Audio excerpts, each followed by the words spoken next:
ibinigdil niya yung pag-alis ni Nathan kay David, 'di ba? So, isa na 'yon. Oh. Oh, 'di ba ang comment niya nga doon, sabi nga ni Jim Panot, 'di ba? Ang comment niya, sabi niya, ah, "Ay siguro hindi talaga maganda ugali. Ha, ha, ha, ha." Gumaganon pa siya, 'di ba?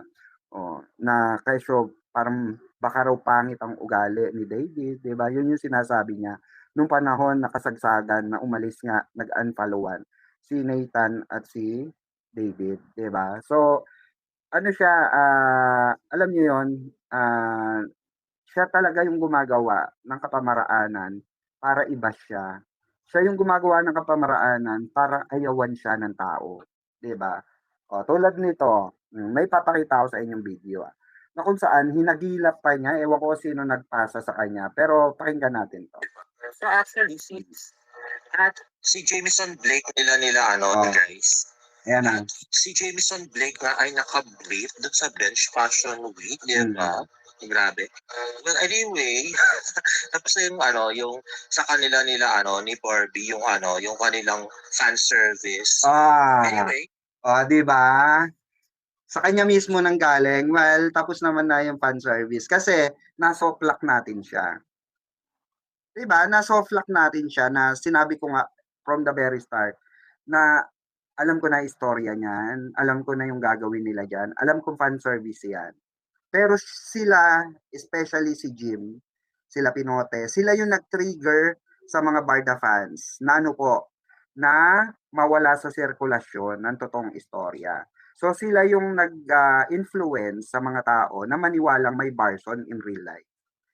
'Di ba? Na pinagsigawan pa ni ano noon, ni Jim Panot na ano sabi niya, ang sabi niya is wala daw kaming alam, wala daw akong alam as si KJ Avellino sa totoong relasyon, 'di ba? Sa love life. Sino nakakaalala nun, 'di ba? Oh, nagsusumbong pa kayo sa akin, 'di ba? O sinabi ko sa tinawanan ko lang siya, 'di ba? Ikaw ang totoong walang alam, di mo nga alam na fan service lang. So ngayon, basically ngayon inamin na niya sa sarili niya dahil wala na eh. Oh, doon pa lang fake news ka na eh, 'di ba? Fake news na siya ron eh, 'di ba? Mm.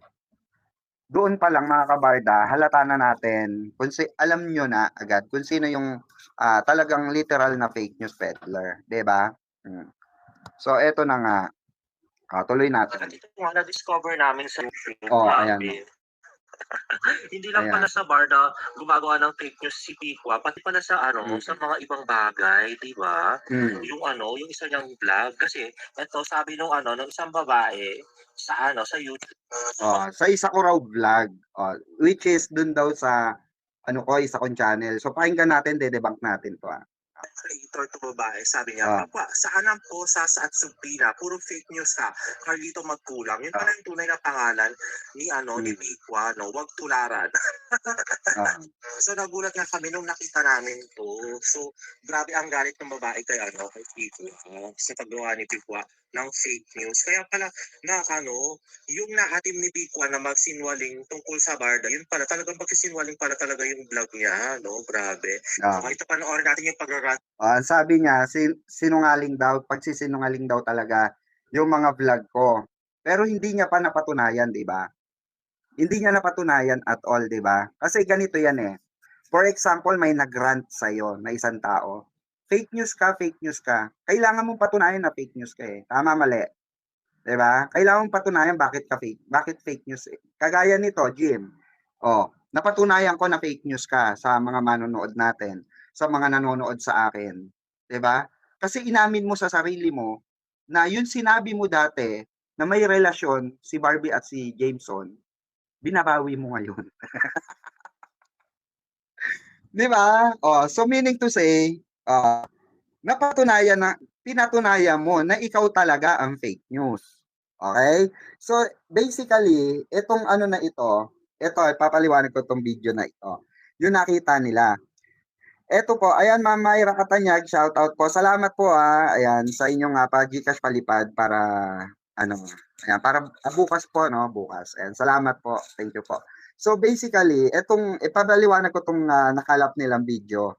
Naka-public naman 'to, eh. Lahat naman dun sa ano ko, lahat ng kaaway ko sa isa kong channel, okey? Lahat ng kaaway ko sa isa kong channel, public lahat 'yan.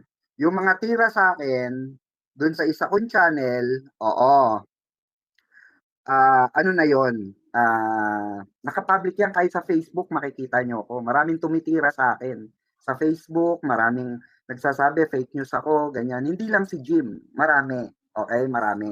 So eto basically, etong video na kinuha nila, 1 year ago na 'to. Pakita ko sa inyo, Kay hmm, Pigwa. oh, Grabe. Ayan na nga, si Yen 204, yung kaaway ni Pigwa. Let's watch this. hmm.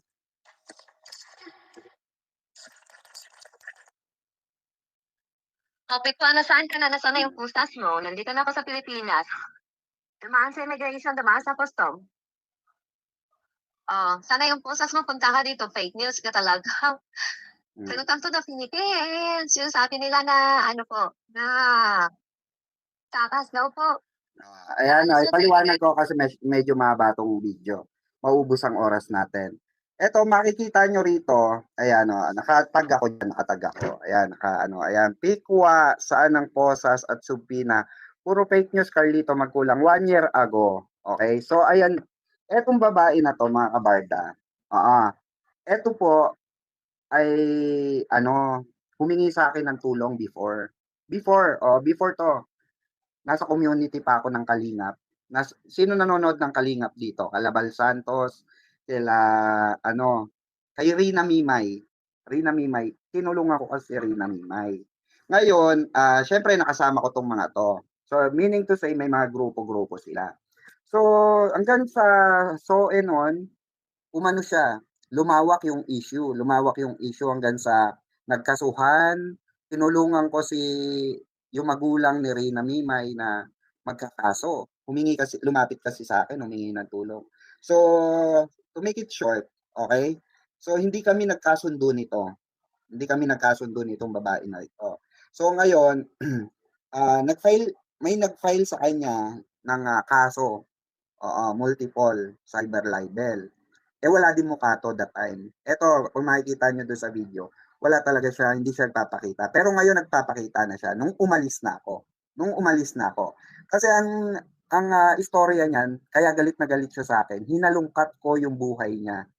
Simula nung bata siya hanggang ngayon, mapunta siya sa ibang bansa, kung papaano siya nakapunta ng ibang bansa, hinalukay ko lahat 'yon. So galit na galit siya, ganyan, ganyan, ganun, gano'n. So basically alam naman nila yung buo kong pangalan. So puwede naman nila ako idemanda. Kaso nga hindi nila ginawa. So uso demandahan sa'min noon. So nagdemandahan. So ayun, sinabi ko sa live ko na may demanda nga siya.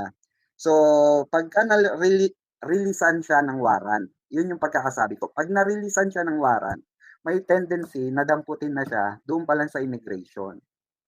Oo, 'pag pumasok siya sa bansa or lalabas siya sa bansa. Kasi gano'n kasi 'pag may warrant of arrest ka at apply ng whole departure order ang korte, hindi ka na makakalabas, pupusasan. Yun yung sinasabi ko na ang pagkakaintindi naman nitong babae na 'to, iba. Iba yung pagkakaintindi niya. So, parang gym nga rin. Pero okay na kami nito, wala na akong pakialam sa community nila at all. Because that was 1 year ago pa sa isa kong channel. At take note Jim, eto, ang sabi niya rito, kalaban ko raw sa politika 'to. Oo, kalaban ko daw sa politika 'tong 'yan, hindi po. Nagkakilala po kami, regarding kay Rina Mimay. Naging defender kasi ako nung, may sakit na bata. Tinulungan ko siya. Then nagustuhan nila ako, then, naging kaibigan ko sila 'tong mga 'to, na hindi ko alam na parang nagkaroon ng inggitan portion. Basta alam niyo naman yung sa ganyan sa YouTube, parang nangyari sa amin ni Jim, 'di ba? Iisang community tapos nainggit, 'di ba? Hindi natin kasalanan kung naiinggit si Jim sa atin, wala naman tayong kaso do'n, 'di ba? Ang, problema lang is out of the topic ito. Para lang meron kang gusto mong mapatunayan, sobrang trying hard ka na. Sa totoo lang, Jim, sobrang trying hard ka na. Kung tutuusin, hindi mo alam ang istorya behind this. Kailangan mo pang kalkalin kasi mahigit 1 taon ako sa community ng Kalingap. So, kailangan mo pang kalkalin ang buong istorya. Oo, kailangan mo pang kalkalin ang buong istorya kung paano nangyari na nagkagulo-gulo kami diyan. 'Di ba? Oh. Ngayon, anong connect niya sa Barda? That's my question. Ang gusto lang niyang patunayan, mga kabarda, is fake news talaga ako. Yun yung gusto niyang patunayan dito sa video na ito. Dahil nga daw dito raw sa video na ito ay sinasabi ako ay fake news. Pero mali, kagaya po ng sinabi ko, mali nga yung pagkakaintindi niya. Kasi kinasuhan nga siya sa DSWD, kinasuhan siya sa tawag dito, cybercrime sa QC. Okay? So basically, nabasura naman yung kaso dahil nga wala nang hindi na in-update nung nagsampa ng kaso.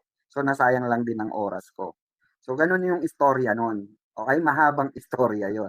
So si Jim, nagiging trying hard siya, nasiraan ako. In the first place, Jim, hindi ako artista. Walang masisira sa pagkatao ko, Jim. Instead na dapat ginagawa mo, Jim, dinidebunk mo yung picture na lumabas. Pinapatunayan mong fake news or edited yung lumalabas. 'Di ba? Dapat patunayan mo na edited yung picture nila sa Bohol, sa Bicol. Barda to eh. Hindi naman to ibang topic. So wag kang magpasok ng isang klase ng topic na out of context. Alam mo ba yung out of context? Paki-explain nga, mag-comment nga kayo kay Jim. Explain nyo sa kanya yung out of context. Diba? Baka hindi niya kasi baka hindi kasi alam ni Jim. Diba?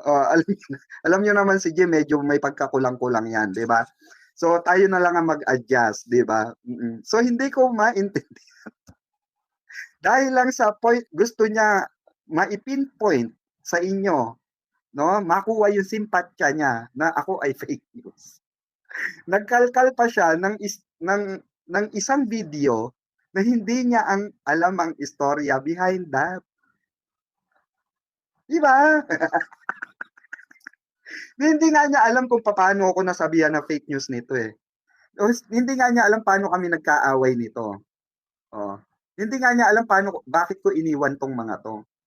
Diba? Kasi nagsawa na ako, sa totoo lang sabi ko nga sa inyo, napaka-toxic ng previous ko. Lalo na politics ko, napaka-toxic. At ulitin ko, Jim, hindi ito kalabang ko sa politics. Hindi ito sa politics. Ang sabi kasi ni Jim, politics, kaaway ko raw sa politics. Mas malala yung mga kaaway ko sa politics, Jim. Mas malala yung umaaway sa akin doon, Jim. Mga politiko, nakakaaway ko ron. Mga politiko ang mga gusto magpapatay sa akin, Jim. Mas malala yun, Jim. Dahil hindi niya masagot, no? Hindi niya ma-defend yung sarili niya sa pagiging fake news peddler niya, literally. Literally, walang question mark yan. Literally yan. Dahil ilang beses na niya inaccept na fake news siya. Dito pa lang sa Barson pa lang sinabi na niya, tapos na raw. Pero dati sabi niya, no, galit na galit kayo lahat, di ba, kay Jim. Ang ano niyan, Jim na yan, parang sigurado siyang magkarelasyon daw talaga, di ba? Kasi sinasabi niya na, walang alam si Pikwa sa totoong relasyon ni Jameson at ni Barbie at ni David. Si David, meron ng Alex. Si Jameson, meron ng Barbie. Di ba? Remember that? Ako natatandaan ko pa lahat ng fake news niya eh. Tapos, all of a sudden, ngayong araw, inamin niya na fan service lang. Tapos, hindi pa niya ma-debunk yung picture na inilabas ng isang fanay na kumalat, tumabo sa takilya sa TikTok na nasa Bohol. Hindi pa niya mapatunayan na yun ay legit na edited. Diba? Kasi hindi naman tayo naglabas nun eh. Diba? So, basically, itinapik natin siya rito. Tayo, on live tayo nag-fact check. Tama? On live tayo nag-fact check. At ayon kay Dola, ayon sa Google, hindi siya edited. Hindi siya AI generated. Siya ay totoong captured screenshot habang nagbi-video. Kasi hindi naman tayo nag-upload noon eh. Remember, nag-trending siya, then nakarating sa atin, then ginawa natin ng reaction, and at the same time, anong ginawa natin? Nag-fact check tayo. 'Di ba? So, nalaman natin doon na 'yon ay legit.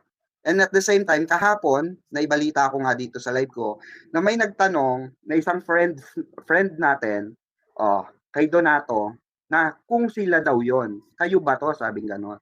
Kayo ba ni Barbie to? Ganun daw. So sabi ni ngumiti nga lang si Donato. Sabi ni Donato dun sa bench, sa tingin mo kami ba yan? Wala siyang confirmation, wala siyang denial. Ganun lang yon. Pinasasagot niya sa isipan natin kung sila ba yon. Basically, yung kaibigan ko, nag-isip din. Diba? Sabi ni Ma'am Pamela Bellarmino, Mamang, gets na namin si Jim Panot. Kulang pa siya sa aral. Obob talaga. Lalo na kung English ang content. Patay si Panot. Kasi hindi niya alam kung paano i-analyze yan. Ay, Diyos ko. Correct po kayo. Kaya ako natatawa na lang ako kay Jim talaga. Sa totoo lang, natatawa ako sa kanya. Kaya hindi ko ma-imagine na siya ay sisikat bilang isang vlogger. Kasi nga, walang vlogger na sumisikat na ganyang klase kay Jim. Sa totoo lang. Or walang tumatagal na vlogger kagaya ni Jim. Kasi nga, bakit? Kasi nga, hindi sila masyado nare-recognize sa industriya kasi nga walang muka. Tandaan nyo po ito, pag mga walang muka, hindi yan kinoconsider as vlogger. Kasi pag mga walang muka or takot ipakita yung identity nila, ibig sabihin, takot sila mademanda.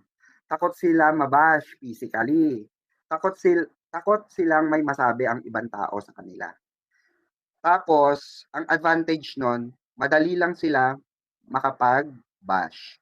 Madali lang silang makapaglabas ng fake news. Madali lang sa kanilang gumawa ng kwento. Madali lang sa kanila na maglabas ng iba't ibang klase ng content. Kasi nga bakit? They don't have proper identity. Okay?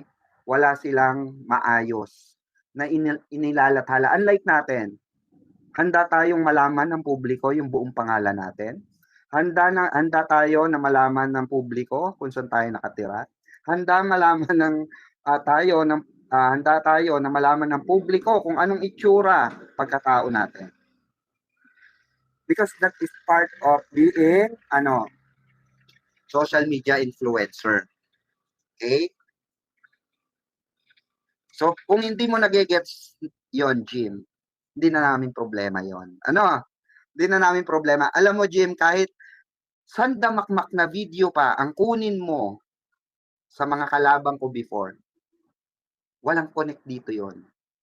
It's a different story and different scenario, different topic. Gets mo, Jim? Hindi mo gets. Tanungin mo mga viewers. Di ba, mga kabarda? So, baka hindi lang niya nagigets kasi. So, kailangan natin ipa-emphasize yung mga bagay-bagay. Di ba? Matindi talaga desperado na. Di ba? Desperado na siya talaga makabawi. Kasi nga, di ba, siya mismo, alam niya sa sarili niya, nabudol siya eh. Magaling kasi yung asset niya. Magaling yung tagabato niya ng information. Diba? Magaling si Manong Guard. Oo, si Ate Guard, magaling. Oo. Diba? Pati yung yung contact nila sa GMA na janitor o janitress, ganun. Yun ang mga tanungan nila. Ayan, sorry po, I won't give a time to explain about hayaan mo na, Mama Luisia. So, moved on na tayo, okay, for another topic. Iwan na natin si Jim kasi masyadong desperado. At wala na, out of context na yung mga topic niya, no? At gusto na lang tayong siraan, gusto na lang tayong awayan. Well, okay lang yan, siraan mo lang ako. Wala namang problema, sabi ko nga sa'yo, wala ka naman sisirain dahil in the first place, di ako artista. Walang pakialam yung ibang tao or manonood dito o sa isa kong channel or sa isa kong kung anong buhay ko sa isa kong channel, okay? Ang concern ng mga tao rito, ang nanonood dito, barda. So basically, dapat ang pinagtutuunan mo ng pansin, yung sinasabi mong fake news ako pagdating sa barda. 'Di ba? Yan dapat yung pinagtutuunan mo ng pansin. 'Di ba? Kasi ako, napatunayan ko na gaano ka fake news. Maraming beses na. 'Di ba? Pati nga yung issue mo kay Alex. Oh, asa na? Pati nga yung issue mo kay Nino, kay Jillian sa kay Donato. Wala na. So maghanap na naman siya ng panibagong issue. Ngayon naman shift naman niya si Barbie kay Joshua. Oh, Diyos ko, may girlfriend yung tao. Magulos dili ka naman, Jim. Walang consistency si Panot. Bakit maniniwala? Kaya nga, Mami Trini, di ba? Tapos inamin pa niya dito sa vlog niya, na fan service lang. Doon ako pinaka natatawa kasi finally inamin niya na fan service lang ang ginawa ni Barbie Fortesa at ni Jameson Blake. Ako alam na natin from the very start yan. Sa mga solid na manonood natin, alam nyo na yan. Hindi pa nilalabas, okay? Hindi pa nilalabas ang Barzon. Alam na natin na may dilubyo darating. Di ba sinabi ko yon? Mag-abang kayo. Ang balita ko may dilubyo darating. Di ba? Kasi nga napag-usapan na namin yan na magkakaroon ng fan service yung Barzon. Alam na namin mag-shift. Ito naman si Jim Panotsky. Ito nga si Jim Panot. Nako, sagana sa content ng Barzon noon. Asar ng asar, 'di ba? Na kesyo. Magjowa na talaga. Hindi nila alam, 'di ba? Gumagano-gano pa siya. Di alam ni Pikwa sa ni KJ na magjowa na talaga yung dalawa. At least si Jameson, sinasamahan si Barbie tumakbo. Sabi niya. Ba't ngayon? Ba't ngayon mga kabarda? Pansin nyo, ba't ngayon? Yung mga basher, ba't hindi nila ma-accept? Yung photo na kumalat at nag-trending, nag-viral ng bonggang-bongga sa TikTok. Yung Bicol. Bicol photo. Basta lang sinabi nilang fake news. Basta lang nila sinabing edited. Pero, eto, hindi naman nila mapatunayan na fake news. Hindi naman nila mapatunayan na edited. Kasi tayo pinatunayan natin na hindi siya edited. Hindi rin siya in-enhance using Google AI. 'Di ba? Ma'am Divine sa clan, shoutout po. Hindi kaya nahiya si Panot. Ginagamit niya ang pangalan ni Bibi. Ang kapal na muka. Sabi ni Ma'am Ana. Akala niya, ito ang akala niya, Ma'am Ana Rebola. Ang akala niya, okay lang kay Barbie yung ginagawa niyang pang-aalipusta kay David Licauco. Ang akala niya, okay lang yon. Ang akala niya, okay lang na nang aaway siya dito sa social media. Alam niyo po, ito po ang golden rules. Golden rules po ni Barbie sa ni David. Wag na wag papatol sa basher. Wag na wag makikipag-away. Yan po ang golden rules ng dalawa. Hayaan lang.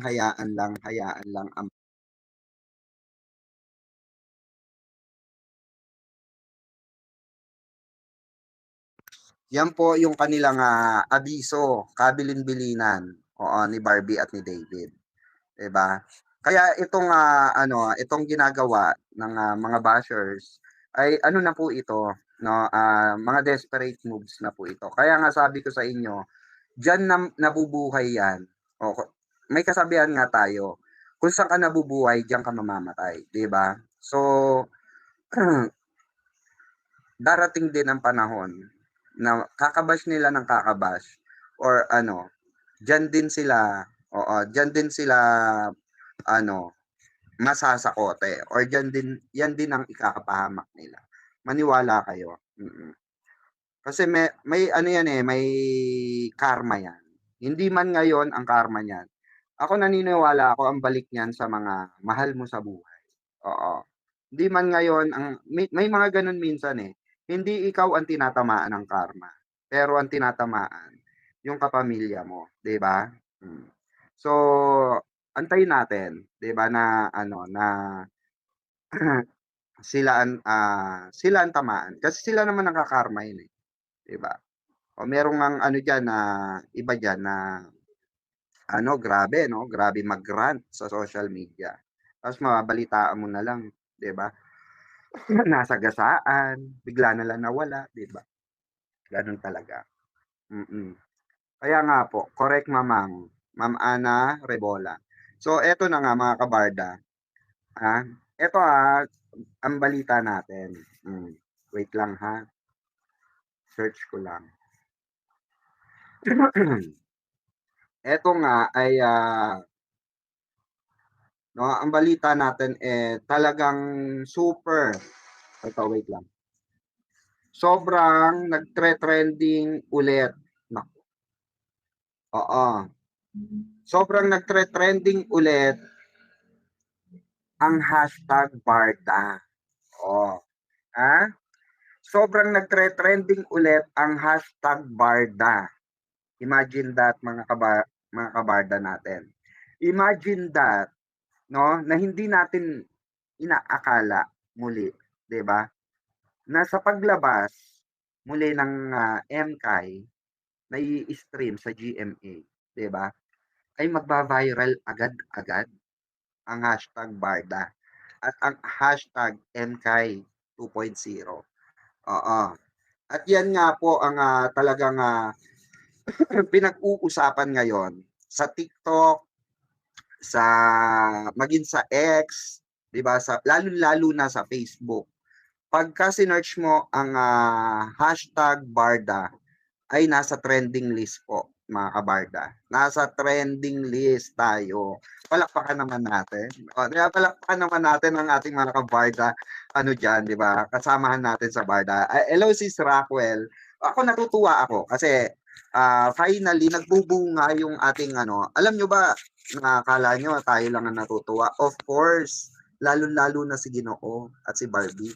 Tuwan-tuwa yan. Na nakikita pa rin nila na sila ay nagtre-trending na dalawa. Imagine that, wala silang project at all. 'Di ba? Hindi natin sila nakikita at all dahil lang sa mga lumabas na resibo. 'Di ba? Na hinayaan nila na lumabas.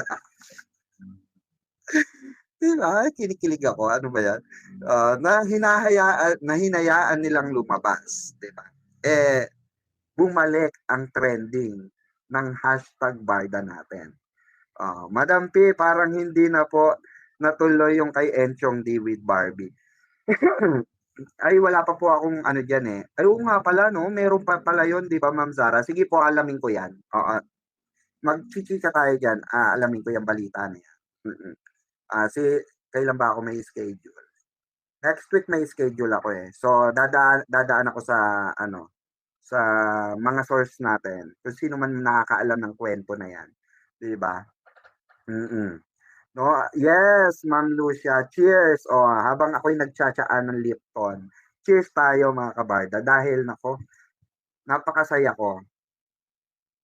Kasi nagbubunga lahat ng natin, sakripisyo natin lahat. Hindi lang kami mga defender, pati kayong mga nagpupuyat para lang sumama sa hashtag Barda natin, hashtag MKay 2.0. Na sinundutan pa ng pag-i-stream sa YouTube, sa GMA TV, GMA channel nila sa YouTube, na araw-araw nating mapapanood si Fidel at si Clay.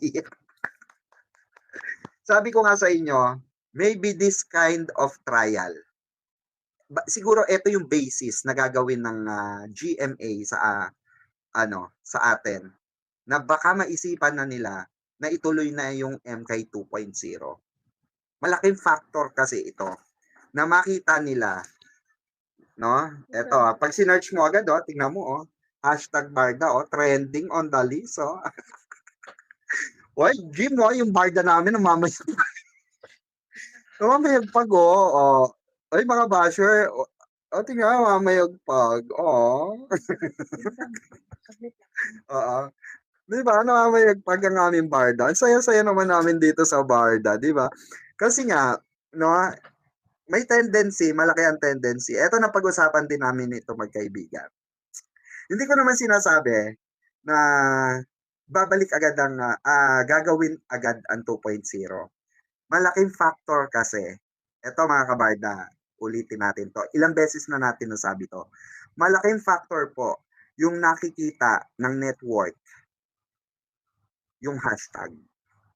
Malaking bagay po at dito talaga sila tumitingin sa trending list. Kaya natutuwa ako. Imagine nyo, mga kabarda, hindi ko napapangalanan, may nambulabog sa akin. May nambulabog sa akin na na malaki ang posibilidad daw, di umano, na may tendency na dahil sa ginagawa natin, mapansin ang MK 2.0. Oo, mapansin ang MK 2.0. Dahil nga bakit po? Dahil nga nakikita ng GMA malaki ang potential, no? Siguro ang pero sabi ko nga tapos na yung meeting diyan na-meetingan na 'yan. Na-meetingan na po 'yan. According sa mga balita sa atin noon pa, last year pa.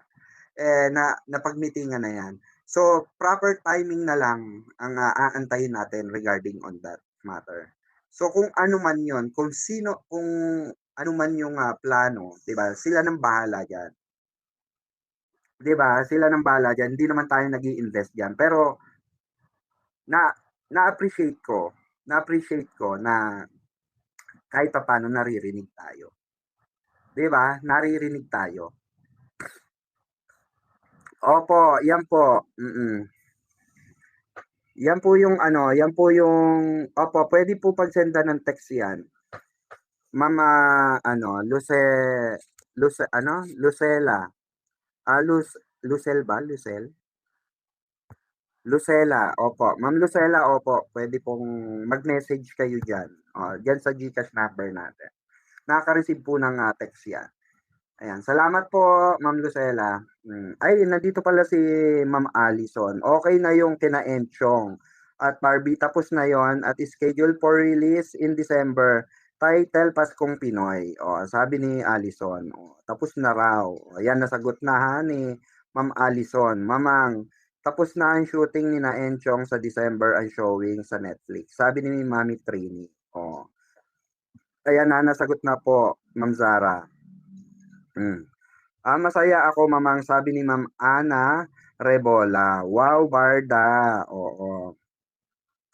'Di ba? Kasi sa totoo lang mga kabarda, nakakatuwa lang isipin. Ito na ang dami-dami pa pala natin. Imagine that 'di ba? Yung iba silent lang and all of a sudden biglang nag-trending. 'Di ba? Ang dami-daming kung tutuusin, napakadaming nawala sa Barda. Pero all of a sudden nag-trending, 'di ba? Nag-trending ang hashtag Barda. Hindi nga, sorry to say hindi nga umabot ang Jilbid. Well, Jilbid. Oo. Mas na trending on the list pa ang Jillman. Jillman talaga Oo, kasi kayo, Jim Barda, mayroon pa kayo nalalaman Jilbid kasi. 'Di ba? Even si David Panay ang repost sa MK manifestating. 'Di ba? Kasi nga, nako, yung mga nakasama ko, 'di ba, naikwento ko na sa inyo kung bakit repost si Donato regarding. Mabibigla na lang siguro tayo. 'Di ba? Bibiglayin na lang siguro tayo. Abang-abang na lang, 'di ba? Mahirap naman mauna sa mga ganyang klase ng lalo na big, if ever na ituloy nila yan, big comeback project talaga ng Barda yan, 'di ba? Sa teleserye, 'di ba? So abangan natin, 'di ba? Kung ano, kung kailan or anong ang posibilidad na maging hakbang ng GMA regarding on that. 'Di ba GMA Sparkle? Saka alam ng GMA kung sino mga bashers. Kala nyo di alam ng GMA na basher si Jim? Alam nila. Alam nga rin ni David, alam nga rin ng kampo ni Barbie. Alam din ng kala nyo ba wala naliligaw na Barbinatics dito? May mga naliligaw na Barbinatics dito. Even kay Jim, may mga naliligaw dyan. Oo. Yung ayaw na ayaw nila yung mga ganyang estilo kay Jim Panot. Kaya mag-iiwas po tayo sa pagiging ganyan ang mentalidad kagaya kay Jim Panot. Ano?